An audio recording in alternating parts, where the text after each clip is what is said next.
بسم الله الرحمن الرحيم وبه نستعين صلى الله عليه وسلم. وتلك الطائفة منها علم التوحيد والصفات، ويجب أن يكون مشروعا يناله العقل الإنساني بطبيعته، لا مغلقا لا يناله إلا من يندر وجوده مثله، فشرع هذا العلم بالمعرفة المشار إليها بقوله سبحان اللہ وبحمدہ۔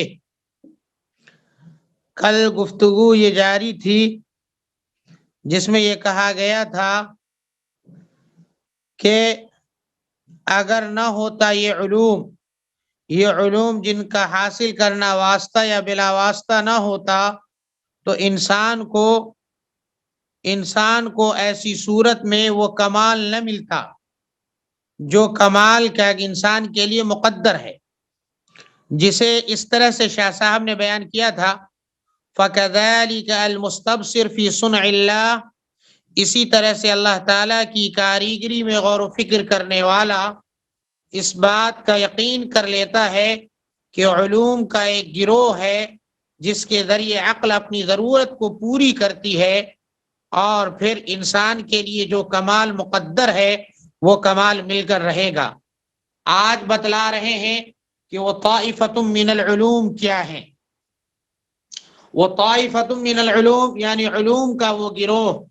شاہ صاحب رحمۃ اللہ علیہ فرماتے ہیں کہ انسان کی تربیت کے لیے علوم کے اس گروہ کا ہونا ضروری ہے، اور اس گروہ میں کتنے طرح کے علوم شامل ہیں؟ 5 طرح کے علوم شامل ہیں۔ یعنی انسان کی تربیت اور تکمیل دراصل 5 علوم پر موقوف ہیں، اور وہ ان 5 علوم کی شاہ صاحب رحمۃ اللہ علیہ تشریح کر رہے ہیں اپنے الفاظ میں، اپنے جملوں میں۔ وَتِلْكَ الطَّائِفَةُ، اور علوم کا وہ گروہ، وہ علوم کی وہ جماعت جو 5 علوم پر مشتمل ہے، وہ کیا کیا ہے؟ نمبر 1 علم التوحید والصفات، یجب ان یکون مشروحا۔ سب سے پہلا علم کیا ہے؟ توحید اور صفات کا علم ہونا۔ توحید و صفات کا علم ہر حال میں ضروری ہے، یعنی یہ جاننا کہ معبود صرف ایک ہستی ہے، بندگی اسی کا حق ہے، کوئی اور بندگی کا سزاوار نہیں، اور اس معبود میں یہ صفات ہیں، یعنی وہ ہستی ان خوبیوں کی مالک ہے اور ہر طرح کے نقائص سے پاک ہے۔ یہ ہے دراصل علم التوحید اور علم الصفات۔ اب کہہ رہے ہیں کہ علم التوحید اور علم الصفات کی تشریح کیسی ہونی چاہیے کہ ہر آدمی علم التوحید اور علم الصفات کو سمجھ جائے۔ شاہ صاحب رحمۃ اللہ علیہ لکھ رہے ہیں وَيَجِبُ أَن يَكُونَ مَشْرُوحًا بِشَرْحٍ، ضروری ہے کہ علم التوحید و صفات کی ایسی تشریح کی جائے ایسی تشریح يَنَالُهُ الْعَقْلُ الْإِنسَانِ، جسے عقل انسانی پا سکے، سمجھ سکے، بِطَبِيعَتِهِ، اپنی فطری صلاحیت کے ذریعے۔ شرح یشرح، شرحن کے معنی تشریح کرنا، اسی سے ہے مشروح جس کی تشریح کی جائے، اور شرح یشرح کے معنی تشریح کرنا۔ نال ینال نیلن کے معنی پانا، نال ینال نیلن کے معنی پانا۔ العقل الانسانی، انسانی عقل، بطبیعته، طبیعہ کے معنی فطری صلاحیت، مراد یہاں پر فطری صلاحیت، کہ ضروری ہے کہ علم التوحید و صفات کی ایسی تشریح کی جائے کہ عقل انسانی اس کا ادراک کر سکے اپنی فطری صلاحیت کی بنیاد پر۔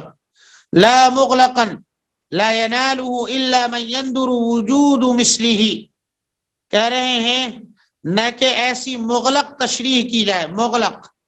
مغلق کہتے ہیں ایسی تشریح کو جس میں وضاحت اور مفہوم بند ہو، واضح نہ ہو، اسے مغلق کہتے ہیں۔ ایسی مغلق اور غیر واضح تشریح نہ کی جائے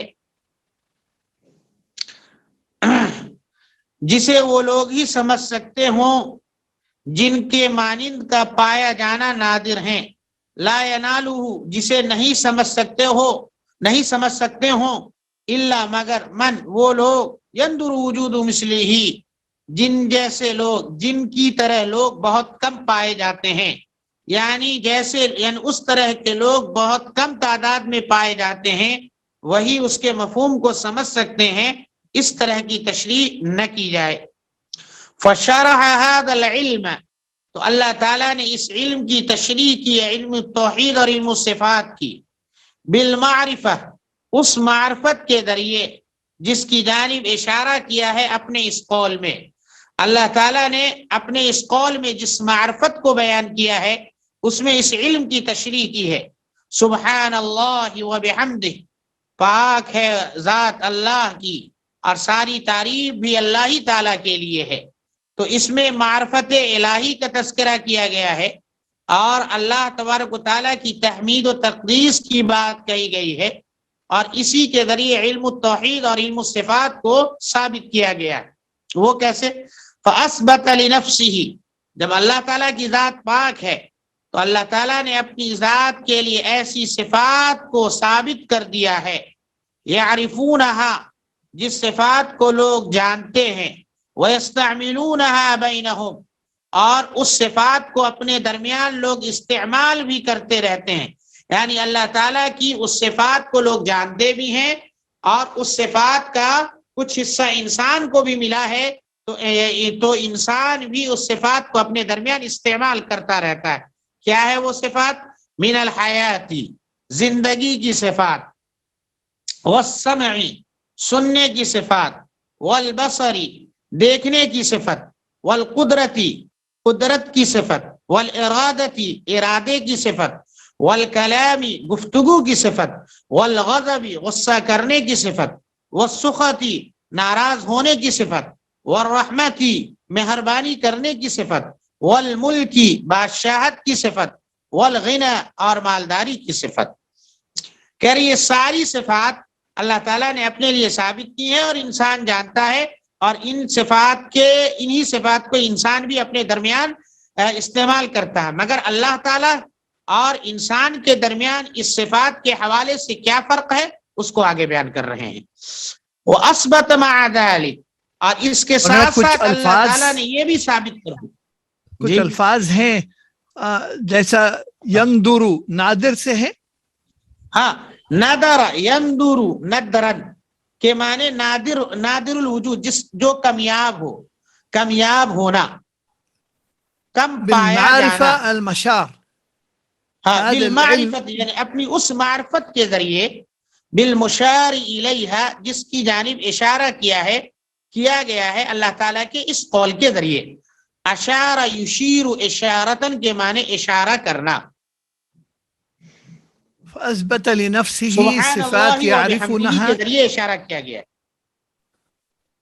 ويستعلمونها بينهم، ويستعملونها بينهم، اور اپنے درمیان بھی ان صفات کو استعمال کرتے ہیں۔ یعنی یہ صفات بندے بھی استعمال کرتے ہیں اور اللہ تعالیٰ کے لیے بھی خاص ہیں یہ صفات، لیکن ان صفات کے حوالے سے اللہ تعالیٰ اور انسان کے درمیان کیا فرق ہے وہ آگے بیان کر رہے ہیں۔ جیسے کہ من الحیاتی، جیسے کہ زندہ رہنا، سننا، دیکھنا، قدرت کا حاصل ہونا، ارادہ کرنا، گفتگو کرنا، غصہ کرنا، ناراض ہونا، ایک دوسرے رحم و کرم کرنا، بادشاہت کا ملنا، مالداری کا ہونا۔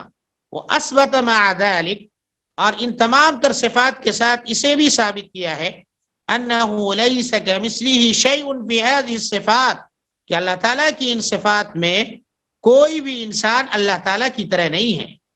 جب اللہ تعالیٰ کے برابر کوئی انسان نہیں ہو سکتا ان صفات میں، تو پھر کیا مطلب ہے؟ تو پھر مطلب یہ فہو حی، اللہ تعالیٰ بھی زندہ ہے اور انسان بھی زندہ ہے۔ تو اللہ زندہ ہے، فہو حی، اللہ تعالیٰ کو قرار حاصل ہے، زندگی حاصل ہے، لا کا حیاتنا، لیکن اللہ تعالیٰ کی زندگی ہماری زندگی کی طرح نہیں ہے۔ بصیر، اللہ تعالیٰ دیکھنے والا ہے، لا کا بصرنا، لیکن ہماری طرح دیکھنے والا نہیں ہے۔ قدیر، اللہ تعالیٰ قادر ہے، لا کا قدرتنا، لیکن اللہ تعالیٰ کو ہماری طرح قدرت حاصل نہیں ہے۔ ہم یعنی ہماری قدرت کا اللہ تعالیٰ کی قدرت سے کوئی موازنہ مقابلہ ہی نہیں ہو سکتا. والارادہ اللہ والکلام مرید اللہ تعالیٰ ارادہ کرنے والا ہے. لا کا ارادتنا، لیکن اللہ تعالیٰ کا ارادہ ہمارے ارادے کی طرح نہیں ہے. متکلم اللہ تعالیٰ بات کرنے والا ہے. لا کا کلامنا، لیکن اللہ تعالیٰ کی بات کا انداز، اللہ تعالیٰ بات کرنے والا ہے لیکن ہماری طرح بات نہیں کرتا. ونحو ذلک، اور اس طرح سے اور دوسری صفات بھی ہیں. ثم فسر عدم المماثلة بأمور نستبعدها في جنسنا، پھر عدم مماثلت کی تفسیر بیان کی گئی کہ اللہ تبارک و تعالیٰ کے مثل کوئی بھی چیز نہیں ہے، کوئی بھی چیز اللہ کے مثل نہیں ہے. اس چیز کی تفسیر بیان کی گئی. کس چیز سے؟ بأمور، کچھ ایسے امور سے، نستبعدها، جنہیں ہم اپنی جنس میں یعنی جنس انسانی میں جسے ہم مستبعد سمجھتے ہیں، جسے ہم دور کی، جسے ہم یعنی جس کا وجود ہمارے جنس میں ناممکن ہے. استبعد یستبعد استبعادا، مستبعد سمجھنا، ناممکن سمجھنا، یعنی ایسی چیز کا ہماری جنس میں ہونا ممکن نہیں ہے، یہ مطلب ہے. مثال کے طور پر ان یقال، مثال کے طور پر یہ کہا جاتا ہے کہ یعلم عدد قطر الامطار، اللہ تعالیٰ برسنے والے بارش کے ایک ایک قطرے کی تعداد جانتا ہے. بھلا بتائیے، کوئی انسان نہیں جان سکتا اس چیز کو. اللہ تعالیٰ برسنے والی بارش کے ایک ایک قطرے کو جانتا ہے. وعدد رمل الفیاف، اور اللہ تعالیٰ جنگل کے ریت کی تعداد کو جانتا ہے. ریت میں یعنی جنگل میں پھیلی ہوئی ریت کی تعداد کو ایک ایک کر کے سب کو جانتا ہے اللہ تعالیٰ. فیافی کے معنی آتے جنگل، مطر کی جمع امطار کے معنی بارش، قطر یقطر کے معنی ٹپکنا، گرنا. یعلم عدد قطر الامطار، اللہ تعالیٰ ٹپکنے برسنے والی بارش کے قطرے کی تعداد کو جانتا ہے. وعدد رمل الفیافی، اور اللہ تعالیٰ جنگل کے ریت کی تعداد کو جانتا ہے. اسی طرح سے وعدد اوراق الاشجار، اسی طرح سے اللہ تبارک تعالیٰ درختوں کے پتوں کی تعداد کو جانتا ہے، ایک ایک پتے کی تعداد جانتا ہے. وعدد انفاس الحیوانات، اور اسی طرح سے حیوانات کے سانس کی تعداد کو جانتا ہے کہ کس حیوان نے، کس جاندار نے کتنی مرتبہ سانسیں لی. وَيَبْصُرُ دَبِيبَ النَّمْلِ فِي اللَّيْلَةِ الظَّلْمَاءِ، اور اسی طرح سے تاریک رات میں چونٹی کے رینگنے کو بھی دیکھتا ہے. دبیب کہتے ہیں رینگنے کو. دب یدب مانے رینگنا.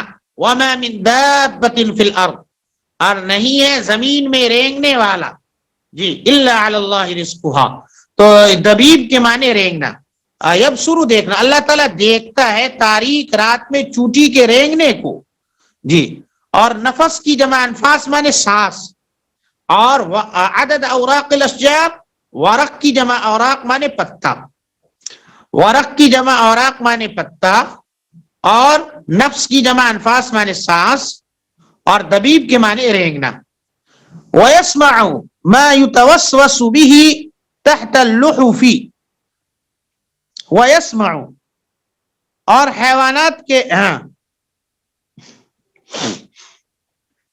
اور وہ ان باتوں کو سنتے ہیں جو جن کے وسوسے گزرتے ہیں.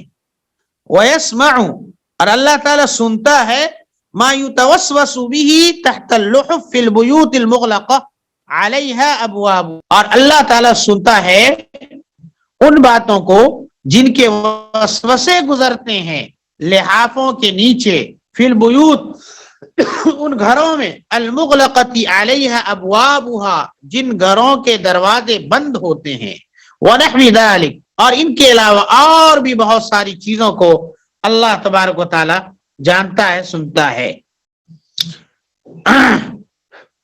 ومنها علم العبادات، تو ایک علم کون سا ہوا؟ علم التوحید والصفات. دوسرا علم کیا ہے؟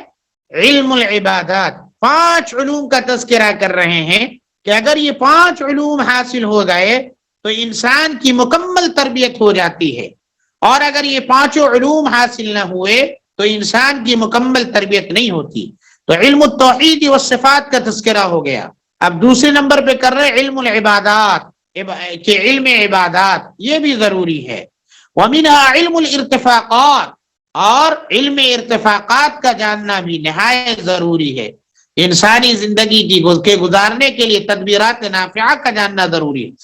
ومنها علم المخاصمہ، اور تیسرے نمبر میں علم المخاصمہ ہے، علم المخاصمہ کا بھی جاننا ضروری ہے۔ اعنی مطلب یہ ہے ان النفوس السفلیہ اذا تولدت بینها شبہات تدافع بها الحق کیف یحل تلک العقد، کہ کہہ رہے علم مخاصمہ سے مطلب کیا ہے؟ علم مخاصمہ یعنی جھگڑے کا علم، مطلب اختلاف کا علم، اختلاف کا علم کیا مطلب؟ مطلب یہ ہے علم مخاصمہ کا مطلب یہ ہے کہ ان النفوس السفلیہ، کہ معمولی نفوس اذا تولدت، معمولی نفوس کے درمیان جب شبہات پیدا ہو جاتے ہیں، اذا تولدت بینها شبہات، جب ان کے درمیان شبہات پیدا ہو جاتے ہیں، تدافع بها الحق، جن شبہات کے ذریعے وہ حق کا مقابلہ کرتے ہیں، حق کا دفاع، یعنی حق کو نعوذ باللہ دھکا دیتے ہیں، مقابلہ کرتے ہیں اور حق کو نہیں مانتے، تو کہہ رہے کیف یحل تلک العقد، وہ یعنی شبہات کی وہ گرہیں کیسے کھلیں گی، یہ ساری چیزیں علم المخاصمہ میں بتایا جاتا ہے۔ تو گویا علم المخاصمہ میں شکوک و شبہات کی گرہیں کھولی جاتی ہیں اور شکوک و شبہات کے دروازے بند کرنے کی کوشش کی جاتی ہے۔ اسی کو کہہ رہے کہ وہ صرف یعنی وہ معمولی نفوس جن کے درمیان شکوک و شبہات پیدا ہو گئے، جن کی بنیاد پر وہ حق کے مد مقابل کھڑے ہو جاتے ہیں، کیف یحل تلک العقد، تو کہہ رہے ان گرہوں کو کیسے کھولا جائے گا۔ حل یحل، حلن مانے کھولنا، اور عقدتن کی جمع عقد کے معنی گرہ، اور دافع یدافع مدافعتن مانے مدافعت کرنا، مقابلہ کرنا، دھکا دینا۔ تولد یتولد تولدن کے معنی پیدا ہونا۔ ومنها علم التذکیر بآلاء اللہ وبأیام اللہ وبوقائع البرزخ والحشر، اور پانچواں علم کیا ہے؟ کہ اللہ کی نعمتوں کے تذکرے کی یاد دہانی کا علم، اللہ تعالیٰ کی نعمتوں کی یاد دہانی کا علم، اور اللہ تبارک و تعالیٰ کے ایام و ایام اللہ کی یاد دہانی کا علم، اللہ کے دنوں یعنی ایام اللہ کی یاد دہانی کا علم، اور اسی طرح سے برزخ اور حشر کے واقعات کی یاد دہانی کا علم۔ ایام اللہ کہتے ہیں ان جنگوں کو، ان واقعات کو، جو واقعات اور جنگیں ہوئیں جن کے نتیجے میں اسلام کو سربلندی حاصل ہوئی، تو ان واقعات کا بھی جاننا ضروری ہے، ان جنگوں کے تذکرے سے بھی واقف ہونا ضروری ہے، ان جنگوں کے انجام سے بھی واقفیت اور اس انجام کی یاد دہانی بھی ضروری ہے۔ یہ ساری چیزیں علم التذکیر بآلاء اللہ وعلم التذکیر بایام اللہ وعلم التذکیر بوقائع البرزخ والحشر میں آ جاتی ہیں۔ یہ جو پانچ چیزیں آئی ہیں، ایک تو علم التوحید والصفات، دوسرا جو ہے علم العبادات، پھر علم الارتفاقات، چوتھا علم المخاصمہ، علم التذکیر، علم التذکیر بآلاء اللہ بایام اللہ بوقائع البرزخ والحشر۔ تذکیر بآلاء اللہ کی کیا مراد من؟ اللہ کی نعمتوں کی یاد دہانی کا علم۔ قرآن اللہ کی جیسے اللہ تعالیٰ نے جا بجا کہا ہے، یاد کرو اس وقت کو جب تم ایسے تھے تو میں نے یوں مدد کی، یاد کرو اس وقت کو جب تم آپس میں لڑتے تھے تو میں نے یوں محبت ڈال دی، یاد کرو اس وقت کو جب تم پریشان تھے تو میں نے یوں مدد کی۔ تو وہ علم التذکیر بآلاء اللہ۔ اسی طرح سے ایام اللہ، جو واقعات پیش آئے، جو جنگیں ہوئی، قوموں کی تباہی کے واقعات یا جو جنگیں ہوئی، ان ساری چیزوں کی یاد دہانی۔ اسی طرح سے برزخ میں اور حشر کے واقعات کیسے ہوں گے، وہاں کا معاملہ کیسا ہوگا، ان کی یاد دہانی۔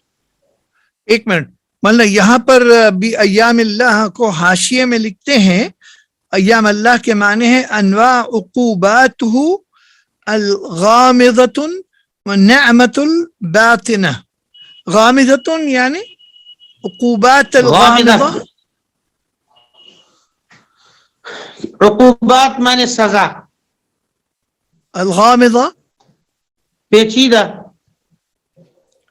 ونعمۃ الباطنہ اور نعمت باطنہ کے معنی چھپی ہوئی نعمت. یہ اصل میں ایام اللہ کے تحت انہوں نے یہ حاشیہ باندھا ہے. اعلیٰ کے معنی نعم اللہ وہ خیرات ہو. ہاں یہ جو انہوں نے یہ بات لکھی ہے وہ اپنے شوق اور شوق کے لکھی ہے, صحیح ہے, لیکن دوسرے حضرات نے اس کی تشریح یہ کی ہے. نمبر 1, ایام اللہ کے بارے اعلیٰ اللہ کے بارے میں کہا ہے انسان کو اللہ کی نعمتیں یاد دلائی جائیں جو میں نے بیان کر دیا, اور ایام اللہ کے بارے میں کہا ہے کہ وہ واقعات جو حق و باطل کی کشمکش کے نتیجے میں پیش آئے ان واقعات کو بیان کیا جائے کہ کیسے حق کو نجات ملی اور باطل شکست پایا. اسی کو میں نے کہا جو جنگوں کے حالات پیش آئے یا قوموں پہ جو حالات پیش آئے ان تمام تر حالات کا تذکرہ کیا جائے. قرآن شریف میں بھی ایک آیت ہے نا مولانا, اذکروا آیات, یعنی کچھ اس معنی میں بھی ایام اللہ. ٹھیک ہے, وہ تو وہاں یہی مراد ہے, یہی مراد. ٹھیک ہے, جزاک اللہ خیر. نظر الحق تبارك وتعالى في الأزل إلى نوع الإنسان وإلى استعداده الذي يتوارثه أبناء النوع, ونظر إلى قوته الملكية والتدبير الذي يصلحه من العلوم المشروحة حسب استعداده, فتمثلت تلك العلوم كلها في غيب الغيب محدودة ومحصاة, وهذا التمثل هو الذي يعبر عنه الأشاعرة بالكلام النفسي وهو غير العلم وغير الإرادة والقدرة. اب یہاں سے اوپر جن علوم خمسہ کا ذکر آیا ہے جو انسان کی تربیت کے لیے لازمی اور ضروری ہیں, یہ علوم آدم علیہ السلام سے لے کر خاتم النبیین صلی اللہ علیہ وسلم تک سبھی امتوں کے لیے ضروری ہے. ہر زمانے میں یہ علوم پائے گئے ہیں, مگر اس طور پر کہ ان علوم مگر ہر زمانے کے لوگوں کی استعداد کو ملحوظ رکھ کر ان علوم کی تشریح کی گئی ہے. ہر زمانے میں یہ علوم پائے گئے ہیں, مگر اتنا فرق ضرور ملحوظ رہا ہے کہ ان علوم کی تشریح اس زمانے کے لوگوں کی استعداد اور صلاحیت کے مد نظر کی گئی ہے. اس چیز کی تفصیل یوں سمجھ سکتے ہیں آپ کہ اللہ تعالیٰ نے ازل میں چند باتوں پر روشنی ڈالی, نظر ڈالی. ایک نوع انسانی پر جو آئندہ وجود میں آنے والی ہے. ازل میں اللہ تعالیٰ نے نوع انسانی کے بارے میں نظر ڈالی کہ آئندہ وجود میں آئے گا. دوسرے انسانوں کی اس استعداد پر جو ان میں برابر چلتی رہے گی اور ایک دوسرے کے لیے وارث بنتی رہے گی. تیسری چیز انسان کی قوت ملکیہ پر, کیونکہ اس کی غذا بھی فراہم کرنی ضروری ہے. چوتھی اس تدبیر پر جو انسان کی اصلاح کے لیے ضروری ہے, یعنی مذکورہ علوم خمسہ ضروری ہیں جن کی ہر زمانے کی استعداد کے مطابق تشریح کی گئی ہے. تو یہ دراصل تفصیل ہوئی اس چیز کی کہ اللہ تبارک و تعالیٰ نے جن علوم خمسہ کا تذکرہ کیا ہے اوپر, یہ انسان کی تربیت کے لیے ضروری ہے, اور ان علوم خمسہ کا سلسلہ حضرت آدم علیہ نبینا علیہ السلام کے زمانے سے حضرت صلی اللہ علیہ وسلم کے زمانے تک جاری رہا, اور ہر دور میں لوگوں کی صلاحیت کے مطابق ان علوم خمسہ کی تشریح کی جاتی رہی. اب ترجمہ عبارت پر غور کر لیا جائے.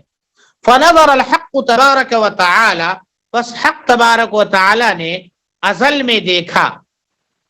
فی الازل فنظر الحق تبارک و تعالی فی الازل الى نوع الانسان, بس حق تبارک و تعالی نے ازل میں دیکھا نوع انسانی کو, الى نوع الانسان, نوع انسانی کو, والى استعداده, اور اس کی اس استعداد اور صلاحیت کو الذی یتوارثہ جس کے وہ وارث ہو رہے ہیں، جس کے وارث ہوتے رہیں گے، ہاں ابناء النوع، اس نوع کے ابنا، یعنی جو استعداد انسانوں میں مسلسل چلتی رہے گی اور نسلاً بعد نسل انسان اس استعداد کا وارث ہوتا رہے گا۔ لیکن ایک فرق رہے گا، وہ اس طور پر کہ پہلے دور کے انسانوں میں وہ استعداد زیادہ ہوگی، بعد کے دور میں دھیرے دھیرے نسلاً بعد نسل وہ استعداد، اس استعداد کی قوت کم سے کم تر ہوتی چلی جائے گی۔ تو پس حق تبارک و تعالیٰ نے ازل میں دیکھا نوع انسانی کو اور اس کی اس استعداد کو جس کے وارث ہوتے رہیں گے ابناء نوع، وَنَظَرَ إِلَى قُوَّتِهِ الْمَلَكِيَّةِ، اور اس کی قوت ملکیہ کو دیکھا، وَالتَّدْبِيرِ، اور اس تدبیر کو دیکھا، الَّذِي يُصْلِحُهُ، جو نوع انسانی کی اصلاح کرنے والی ہے، وہ تدبیر جو نوع انسانی کی اصلاح کرنے والی ہے۔ اب یہاں سے من العلوم المشروعہ، یعنی وہ علوم جن کی تشریح حسب استعدادی ہی، نوع انسانی کی استعداد کے مطابق کی گئی ہے۔ تو اسی کو میں نے اس سے پہلے بیان کیا، سب سے پہلے آئندہ جو وجود میں آنے والی نوع انسانی ہے اس پر اللہ نے غور کیا، پھر دیکھا ان میں صلاحیت کیسی ہے، پھر دیکھا کہ وہ تدبیر انسان کے لیے جو انسان کی اصلاح کرے، اس تدبیر کو دیکھا، یعنی اس تدبیر سے مراد یعنی وہ علوم جن کی تشریح انسانی استعداد کے مطابق کی گئی ہے، اس پر اللہ نے نظر ڈالی۔ فتمثلت تلک العلوم، تو وہ سارے علوم متمثل ہو گئے، فی غیب الغیب، غیب کے غیب میں، یعنی علم ازل میں، غیب کے غیب سے مراد علم ازل میں۔ فتمثلت تلک العلوم، تو وہ سارے علوم خمسہ مقرر و متعین ہو کر متمثل ہو گئے، کہاں؟ فی غیب الغیب، یعنی ازل میں۔ فتمثلت تلک العلوم، تو وہ سارے علوم خمسہ متمثل ہو گئے، محدودتاً و محصاتاً، محدودتاً متعین ہو کر، محصاتاً شمار کر کے، یعنی وہ علوم خمسہ جن کو شمار کیا گیا، متعین کیا گیا، وہ سارے علوم خمسہ فی غیب الغیب، ازل میں متمثل ہو گئے۔ وَهَذَا التَّمَثُّلُ هُوَ الَّذِي يُعَبِّرُ عَنْهُ الْأَشَاعِرَةُ، اور اسی تمثل کو، اسی متمثل ہونے کو اشاعرہ کلام نفسی سے تعبیر کرتے ہیں، کلام نفسی سے تعبیر کرتے ہیں۔ وَهُوَ غَيْرُ الْعِلْمِ، اور وہ علم کے علاوہ، ارادہ و قدرت کے علاوہ صفت ہے، اور کلام نفسی علم، ارادہ اور قدرت کے علاوہ کسی دوسری صفت کا نام ہے۔ اب یہاں پر سوال ذہن میں آ رہا ہوگا کہ کلام نفسی کسے کہتے ہیں؟ تو کلام نفسی وہ معنی ہے جو متکلم کے دل میں ہوتے ہیں، جن پر الفاظ یا لکھنا یا اشارہ کرنا دلالت کرتا ہے، یعنی انسان کے دل میں جو بات ہوتی ہے۔ عنہ الاشاعرہ، والذی یعبر عنہ، معنی عبر یعبر عن کے معنی بیان کرنا، یہ وہی ہے، یہ وہی چیز ہے، یعنی یہ تمثل، یعنی ازل میں علوم کا متمثل ہونا، یہ دراصل وہی چیز ہے جس کو اشاعرہ کلام نفسی سے بیان کرتے ہیں۔ کلام نفسی یعنی وہ بات، یا کلام نفسی کہتے ہیں کہ یعنی وہ معنی جو متکلم کے دل میں ہوتا ہے، متکلم کے دل میں جو بات اور جو مفہوم ہوا کرتا ہے اسی کو کلام نفسی کہتے ہیں۔ جی، جیسے مثال کے طور پر شاعر نے کیا کہا وہ سنیے، ان الکلام لفی الفؤاد وانما جعل اللسان علی الفؤاد دلیلا، کہ اصل بات تو دل میں ہوتی ہے اور زبان تو دل کی ترجمان ہوا کرتی ہے، رہبر ہوا کرتی ہے۔ تو جو بھی بات انسان کے اندر آتی ہے وہ انسان کے دل میں ہوتی ہے، اسی کا نام ہے کلام نفسی، اور زبان دل کے اس مفہوم کو ظاہر کرتی ہے۔ تو اشاعرہ ان سارے علوم کو جو ازل میں متعین ہے ان کو کلام نفسی سے تعبیر کرتے، یعنی انہی علوم خمسہ کو کلام نفسی سے تعبیر کرتے ہیں. وَهُوَ غَيْرُ الْعِلْمِ وَغَيْرُ الْإِرَادَةِ وَالْقُدْرَةِ. شاہ صاحب کہہ رہے ہیں اشاعرہ کا کلام نفسی جو ہے وہ ان علوم خمسہ اور یہ ان صفات یعنی ارادہ اور قدرت کے صفات کے علاوہ ہے. وہ یعنی اشاعرہ جنہیں کلام نفسی کہتے ہیں وہ ایک الگ چیز ہے، اور جہاں علم توحید، صفات اور دیگر علوم کا تذکرہ کیا گیا ہے وہ ایک الگ چیز ہے. تو گویا شاہ صاحب اس مسئلے میں اشاعرہ سے اختلاف کرتے ہیں.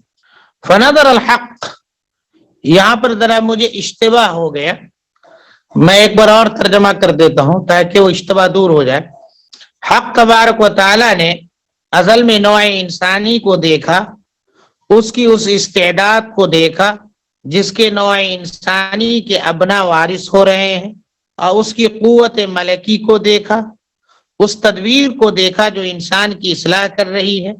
یعنی وہ علوم خمسہ جن کی تشریح انسانی استعداد کے مطابق کی گئی ہے، اور وہ سارے علوم غیب کے غیب میں یعنی ازل میں متعین اور شمار ہو کر متمثل ہو گئے، اور اسی تمثل کو اشاعرہ کلام نفسی کہتے ہیں. اور یہ کلام نفسی علم، ارادہ اور قدرت کی صفت کے علاوہ کوئی دوسری صفت ہے. گویا اللہ تعالیٰ کی ایک صفت علم کی، ارادہ کی، قدرت کی، یہ ایک الگ صفت ہے، اور کلام نفسی یہ ایک الگ صفت ہے. علم، قدرت، ارادہ اور کلام نفسی یہ دونوں ایک نہیں ہے.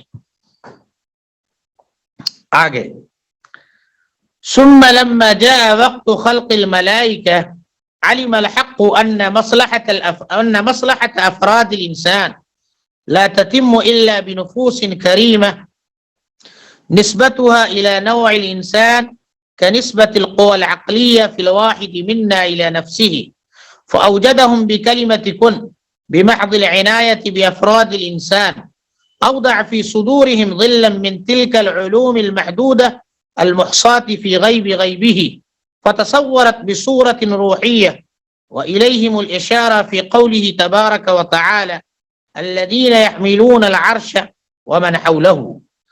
اب یہاں یہ کہہ رہے ہیں کہ علوم خمسہ کا پہلا ذلی روحانی وجود کب ہوا؟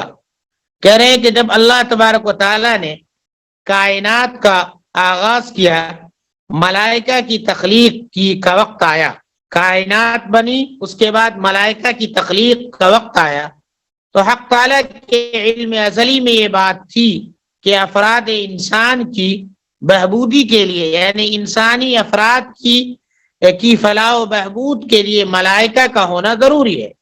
ملائکہ کا تعلق انسان سے اتنا گہرا ہے جتنا ہمارے قوہ عقلیہ کا تعلق ہے، کہ ظاہر سی بات ہے ہم عقلی قوت ہی کی بنیاد پر انسان ہیں. اگر وہ عقلی قوت ہم سے ختم ہو جائے تو انسان اور حیوان میں کوئی فرق نہیں رہ جائے گا. تو اللہ تو جتنی اہمیت عقل و فہم کی انسان کے لیے ہے، اتنی ہی اہمیت جو ہے وہ انسان کے تعلق سے ملائکہ کی ہے. چنانچہ اللہ تبارک و تعالیٰ نے ملائکہ کو کلمہ کن سے پیدا کیا اور پھر اس کے بعد ان کو اس دنیا میں بھیجا.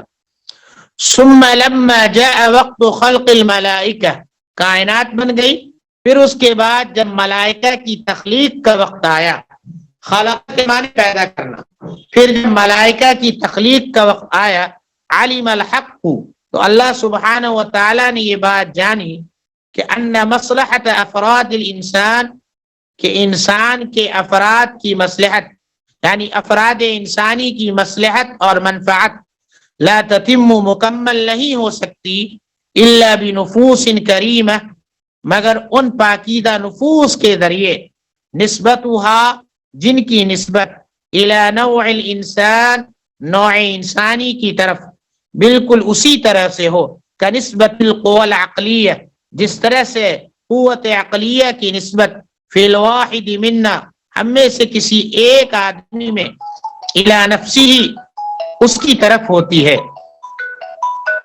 ہم میں سے کسی ایک انسان کے اندر قوت عقلیہ کی نسبت اس کی ذات کی طرف ہوتی ہے.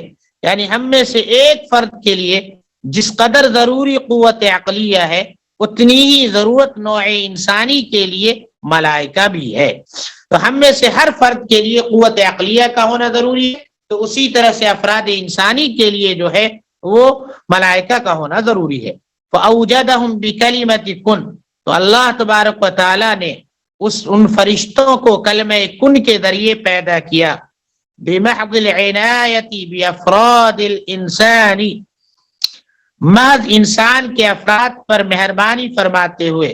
بِمَحْضِ الْعِنَایَةِ یعنی خالص انسانی افراد پر عنایت اور رحمت کرتے ہوئے. فَأَوْضَعَ فِي صُدُورِهِمْ، چنانچہ اللہ تعالیٰ نے انسانوں کے سینے میں ظِلًّا مِّن تِلْكَ الْعُلُومِ الْمَحْدُودَةِ الْمُحَاطِ فِي غَيْبِ غَيْبِهِ، پھر اللہ تعالیٰ نے ان کے سینوں میں امانت رکھا ان علوم کے پرتوں کو. فَأَوْضَعَ ودیعت کر دی ان علوم کے سائے کو یعنی پرتوں کو جو مقرر و متعین ہو چکے تھے غیب الغیب میں یعنی ازل میں. المحدودتی جو متعین ہو چکے تھے، محصات گن لیے گئے تھے، مقرر کر دیے گئے تھے. فی غیب غیبی ہی کہہ رہے غیب الغیب یعنی ازل میں. فتصورت بصورت روحیت، پس وہ سارے علوم یعنی علوم روحانی، پس وہ علوم روحانی صورت میں متصور ہو گئے.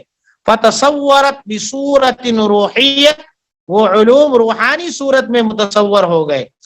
وَإِلَيْهِمُ الْإِشَارَةُ، اور کرے انہی ملائکہ کی طرف اللہ تبارک و تعالیٰ کا اشارہ ہے اپنے اس قول میں. الَّذِينَ يَحْمِلُونَ الْعَرْشَ وَمَنْ حَوْلَهُ، جو لوگ عرش کو اور اس کے ارد گرد کے لوگوں کو اٹھائے ہوئے ہیں. تو یہاں پر جو ہے یہ بتانا ہے کہ علوم خمسہ کا پہلا ذل روحانی یعنی اس کا جو ہے پہلا پرتو روحانی پرتو ہے. وہ روحانی پرتو کیا ہے کہ روحانی صورت میں وہ علوم ظاہر ہوتے ہیں.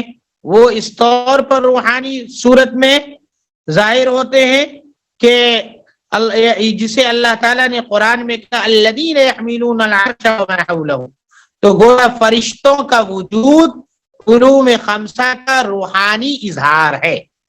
فرشتوں کا وجود اور فرشتوں کی تخلیق علوم خمسہ کا روحانی اظہار ہے. اب اس کے بعد تو علوم خمسہ کا ایک روحانی اظہار ہو گیا فرشتے کا وجود، اور دوسرا روحانی اظہار بھی ہے. وہ کیسے؟ وہ آگے بتا رہے. ثم لما جاء وقت القرانات المقتضية لغير الدول والملل، ثم لما جاء بعض القرانات المقتضية لتغيير الدول والملل قضى بوجود روحاني آخر لتلك العلوم فصارت مشروحة مفصلة بحسب ما يقيل بتلك القرانات. وإليها الإشارة في قوله تعالى إنا أنزلناه في ليلة مباركة إنا كنا منظرين فيها يفرق كل أمر حكيم. ثم لما جاء، پھر جب آیا، یا بعض یعنی بعض وہ آئے، قرانات یعنی زمانے، قرن کی جمع قرانات.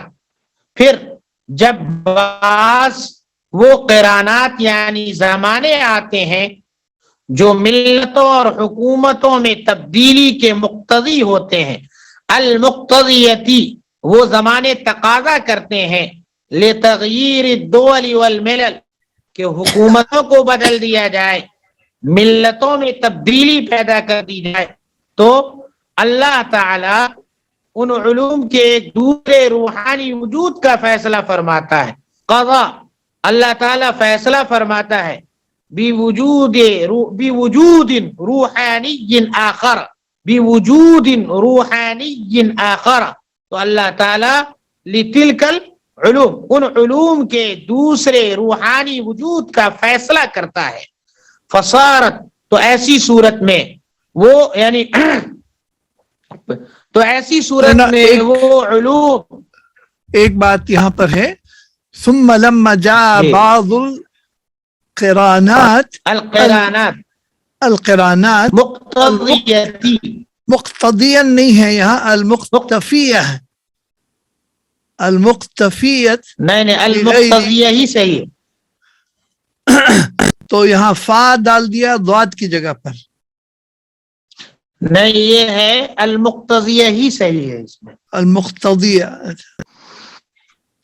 تو المقتفیہ ہے یا اس کو المقتضیہ کر دیتا ہوں انشاءاللہ. نہیں المقتضیہ المقتضیہ لتغیر الدول والملل. لتغییر الدول والملل. غیر یغیر تغییرا بدلنا. ٹھیک ہے. قضا ثم بوجود لما جاء بعض القرانات المقتضية لتغيير الدول والملل قضى بوجود روحاني آخر لتلك العلوم. تو جب بعد ایسے زمانے آئے جو حکومتوں اور ملتوں کی تبدیلیوں کا تقاضا کر رہے تھے تو اللہ تعالیٰ نے ان علوم کے لیے دوسرے روحانی وجود کا فیصلہ کیا. فصارت مشروحة مفصل. پس علوم ان قرانات کے حسب حال مفصل و مشرح ہو جاتے ہیں. یعنی ان قرانات کے مطابق ان سارے علوم کی تشریح کی جاتی ہے اور تفصیل بیان کی جاتی ہے. یعنی انہی علوم خمسہ کی. وَإِلَيْهَا الْإِشَارَةُ اور اسی کی جانب اشارہ ہے اللہ تعالیٰ کے اس قول میں. یعنی انہی قرانات کی طرف اشارہ ہے اللہ تعالیٰ کے اس قول میں کہ اللہ تعالیٰ ارشاد فرماتا ہے اِنَّا أَنزَلْنَاهُ فِي لَيْلَةٍ مُبَارَكَةٍ إِنَّا كُنَّا مُنظِرِينَ فِيهَا يُفْرَقُ كُلُّ أَمْرٍ حَكِيمٍ. بے شک ہم نے اس کو لوح محفوظ سے آسمان دنیا پر ایک برکت والی رات یعنی شب قدر میں اتارا. بے شک ہم آگاہ کرنے والے ہیں اس رات میں ہم آگاہ کرنے والے ہیں. فی لیلۃ مبارکہ انا کنا منذرین. بے شک ہم آگاہ کرنے والے ہیں. اور اس رات میں ہوتا کیا ہے؟ فیہا یفرق کل امر حکیم. ہر حکمت والا معاملہ حکم ہو کر طے کر دیا جاتا ہے، فیصلہ کر دیا جاتا ہے. تو یہاں پر دیکھیے یہ آیت کریمہ بھی اس بات کو بتلا رہی ہے کہ انا انزلناہ فی لیلۃ مبارکہ. جی انا کنا منذرین فیہا یفرق کل امر حکیم. کہ یہ یعنی ایسا زمانہ آتا ہے، یعنی ہم نے اس آیت کریمہ کو نازل کیا بابرکت رات میں اور ہم لوگوں کو ہم نے اس قرآن کو نازل کیا بابرکت رات میں اور ہم لوگوں کو آگاہ کرنے والے ہیں. اور اس میں ہر حکمت والا معاملہ حکم ہو کر طے کر لیا جاتا ہے. دراصل شاہ صاحب رحمت اللہ علیہ یہ بتانا چاہ رہے ہیں کہ پھر جب وہ ادوار آتے ہیں جن کا تقاضا ہوتا ہے کہ ملتوں اور حکومتوں میں تبدیلی آئے تو ان علوم خمسہ کو دوسرا روحانی وجود دیا جاتا ہے. یہ مفصل و مشرح ہوتا ہے، یعنی ان ادوار کے موافق ان علوم خمسہ کی تشریح کر دی جاتی ہے. پھر وہاں سے وہ علوم ہر زمانے کے نبی پر نازل ہوتے ہیں. جیسے خاتم النبیین صلی اللہ علیہ وسلم کا دور آیا تو پورا قرآن ایک ساتھ لوح محفوظ سے سمائے دنیا پر شب قدر میں نازل کیا گیا. جی جیسے کہ یہ آیت انا انزلناہ فی لیلۃ مبارکہ سے واضح ہو رہا ہے، اس میں اس کا تذکرہ ہے. یہ شریعت محمدیہ کا دوسرا روحانی وجود ہے. اسی طرح ہر پیغمبر کے زمانے میں اس نبی کی شریعت کو پہلے دوسرا روحانی وجود بخشا گیا، پھر وہ شریعت اس زمانے کے پیغمبر پر نازل کی جاتی رہی. تو اس آیت سے بھی یہ بات سمجھ میں آ رہی ہے کہ قرآن کریم یعنی ان علوم خمسہ کو جن کا تذکرہ قرآن میں ہے اور جن کا ہونا انسان کی تربیت کے لیے ضروری ہے، تو ان کا ایک وجود تو فرشتے کی شکل میں ہو گیا جس وقت دنیا بنی. اس کا دوسرا وجود روحانی اس وقت ہوا جب قرآن کریم لوح محفوظ سے سمائے دنیا پر نازل ہوا. اب یہاں سے جیسے جیسے زمانے کا تقاضا ہوتا گیا اس تقاضے کے مطابق قرآن کا نزول ہوتا چلا گیا. تو یہ گویا پہلا وجود روحانی فرشتے کے ذریعے اور دوسرا وجود روحانی لوح محفوظ سے سمائے دنیا پر نزول کے ذریعے. اللہ ایک تشریح چاہتا ہوں. فصارت مشروحة مفصلة بحسب ما يليق. فصارت مشروحة مفصلة. مشروحة مفصلة بحسب ما يليق بتلك القرآنات. قرانات ما يليق بتلك القرانات، یعنی پورا جملہ کیسے ترجمہ کریں گے؟ فصارت مشروحة، ترجمہ یوں ہوگا مفصلة، صارت مشروحة، چنا تو یعنی وہ علوم ان قرانات کے حسب حال، ما يليق بحسب ما يليق ما بتلك القرانات، ان قرانات کے حسب حال مشروحتاً تشریح کر دیے گئے، مفصلتاً ان کی تفصیل بیان کر دی گئی. تو ان علوم کی تشریح اور تفصیل ان قرانات کے حسب حال کر دی گئی.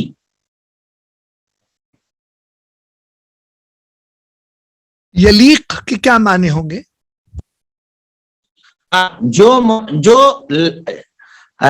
جو مناسب ہے، بتلک القرانات، جو لائق ہے، جو مناسب لگتا ہے، بتلک القرانات، ان قرانات سے، ان زمانوں سے، یعنی جو اس زمانے کے حسب حال ہے. ثم انتظرت حکمت اللہ لوجود رجل ذکی يستعد للوحی قد قضی بعلو شانه وارتفاع مكانه حتى إذا وجد اصطنعه لنفسه واتخذه جارحة لإتمام مراده وأنزل عليه كتابه وأوجب طاعته على عباده، وهو قوله تعالى لموسى عليه السلام واصطنعتك لنفسي. پھر حکمت خداوندی انتظار کرتی ہے. ثم انتظرت، پھر حکمت خداوندی انتظار کرتی ہے. انتظر ینتظر انتظارا، انتظار کرنا. حکمت اللہ، حکمت خداوندی، کسی ایسی اچھی نشو و نما پانے والی شخصیت کے وجود کا. لوجود رجل ذکی، ذکی اچھی، ذکی کے معنی پاکیزہ، ذکی ہے، ذکی وکی نہیں ہے، ذکی ہے. کسی پاکیزہ اور اچھی صفات کی حامل شخصیت کے وجود کا حکمت خداوندی انتظار کرتی ہے. پھر حکمت خداوندی کسی پاکیزہ اور اچھی صفات کی حامل شخصیت کا انتظار کرتی ہے. کس چیز کے لیے؟ جو وحی کے لیے تیار ہو. یستعدو للوحی، جو وحی کے لیے تیار ہو. استعد یستعد استعدادا، تیار ہونا، اسی سے ہے مستعد، تیار. یستعد للوحی، جو وحی کے لیے تیار ہو. قد قضی بعلو شانہ وارتفاع مکانہ، اور اللہ تبارک و تعالی نے جس کی بلندی شان اور رفعت مکانی کا فیصلہ کر دیا ہو، فیصلہ کر دیا گیا ہو. قد قضی، اور جس کی بعلو شان، علو شان کے معنی بلند مکانی، بلند مکانی، بلندی شان. علو شان کے معنی بلندی شان، جس کی بلندی شان، وارتفاع مکانی، اور بلند مقامی یعنی رفعت مکانی، جس کی بلندی شان اور بلند مقامی کا فیصلہ کیا جا چکا ہو. حتی اذا وجد اصطنعه لنفسه، یہاں تک کہ جب ایسی شخصیت پائی جائے تو اس کو اللہ تعالیٰ اپنے کام کے لیے منتخب فرما لیتے ہیں. حتی، یہاں تک کہ جب ایسی شخصیت پائی جاتی ہے، اصطنعه، اللہ تعالیٰ منتخب کر لیتا ہے، لنفسه، اپنے لیے. اصطنع یصطنع، اصطناعا منتخب کرنا، اللہ تعالیٰ اسے منتخب کر لیتا ہے اپنی ذات کے لیے.